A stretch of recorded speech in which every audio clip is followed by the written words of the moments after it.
बिस्मिल्लाहिर्रहमानिर्रहीम। Numerical number 4 है find the focal length of a mirror that forms an image 5.66 centimetre behind the mirror of an object placed 34.4 centimetre in front of the mirror. Is the mirror concave और convex. तो हमने एक mirror की focal length calculate करनी है जिसके सामने अगर जिसकी ऑब्जेक्ट जो है वो 34.4 सेंटीमीटर के फासले पर पड़ा हुआ है और उससे बनने वाली जो इमेज है वो 5.66 सेंटीमीटर पे है और बिहाइंड द मिरर है।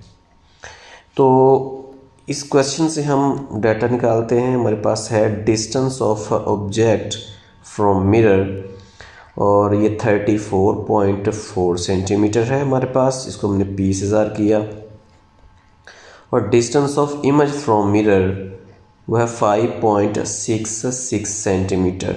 अब यहाँ पे न्यूमेरिकल नंबर 1 की तरह मेंशन है कि बिहाइंड द मिरर इमेज बनती है और बिहाइंड द मिरर जो इमेज बनेगी वो वर्चुअल होगी और वर्चुअल इमेज के लिए q की वैल्यू नेगेटिव ली जाएगी। हमने दो चीज़ें कैलकुलेट करनी हैं, एक मिरर की फोकल लेंथ और एक मिरर की टाइप, कौन सा मिरर होगा। और कैलकुलेशन की तरफ आते हैं तो सबसे पहले मिरर फार्मूला, दोबारा से वही बेसिक इंफॉर्मेशंस कि real image inverted, virtual image यहाँ पे इरेक्ट होगी, क्यू नेगेटिव होगा।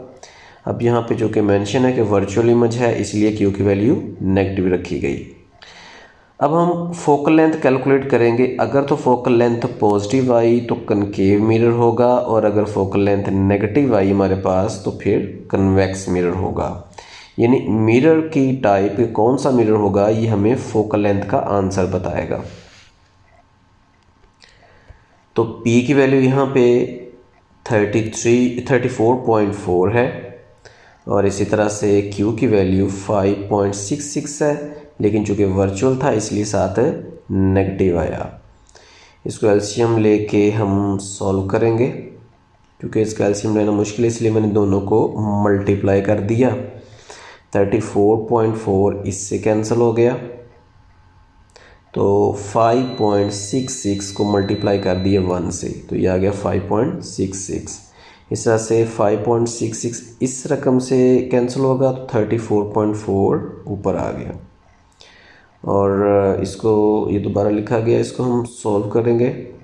यू ऊपर वाली रकम को जब माइनस किया तो ये आ गया और यहाँ से ये नीचे वाली रकम को जब हमने मल्टीप्लाई करना है यानी 34.4 को 5.66 से तो हमारे पास आ जाएगा 194.704 और इसका रेसिप्रोकल ले लिया तो f बटे के ऊपर आ गया तो ये भी रकम उलट जाएगी और इसको सॉल्व किया तो हमारे पास आ गया 6.77 सेंटीमीटर।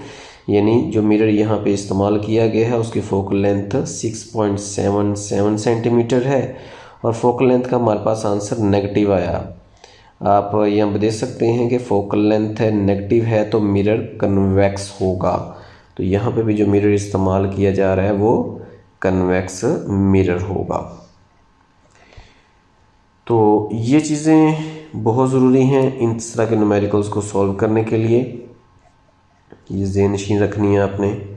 ये अगर आपको ज़हन नशीन है तो आप बड़ी आसानी से इनको सॉल्व कर सकते हैं।